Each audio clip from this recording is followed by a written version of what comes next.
আসসালামু আলাইকুম। আজকে আমি রান্না করব মুরগির লটপট। এখানে আমি ব্যবহার করছি মুরগির পা, ডানা, ঘিলা, কলিজা এগুলা দিয়ে রান্না করব।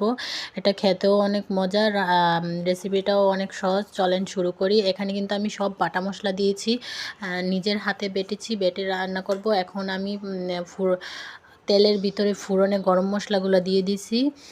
দিয়ে একটু ফোড়নে গরম মশলাগুলো গ্রান বাইর হইলে আমি পেঁয়াজগুলো দিয়ে দিছি। পেঁয়াজগুলো হালকা একটু বাদামি রং আসলে তখন আমি আদা রসুন বাটা, পেঁয়াজ একটু বাটা রাখছিলাম ওই পেঁয়াজ বাটাও দিয়ে দেব।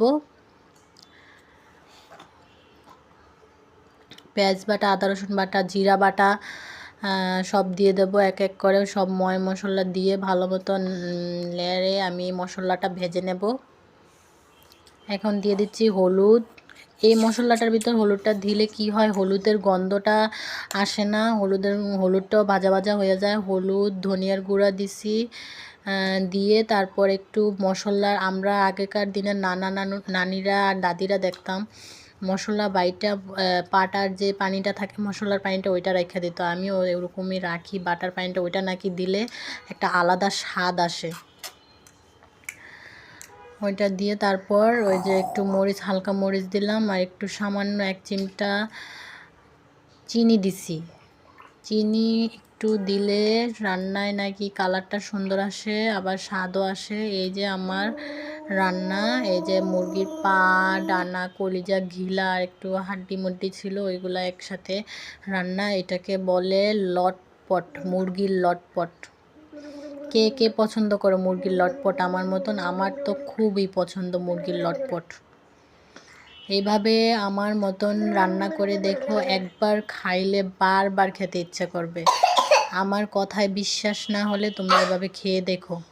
এই কলিজাগুলো গলে যাবে তাই আমি কলিজাগুলো উঠিয়ে রাখলাম, সাথে 2টা আলু দিয়ে দিলাম।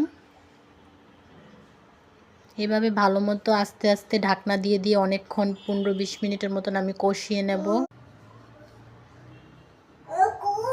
কষিয়ে আমি ভালো করে এই তো পরিমাণ মতো জল দিয়ে দেবো। পরিমাণ মতো জল দিয়ে ভালোভাবে সিদ্ধ করে নেব, যাতে পানিটা, যেটুক পানি দিলে সিদ্ধ হবে এতটুকু পরিমাণ মতো সবাই পানি দিয়ে দেবেন। এই তো সিদ্ধ হয়ে আমার ঝোল ওতলাইতেছে।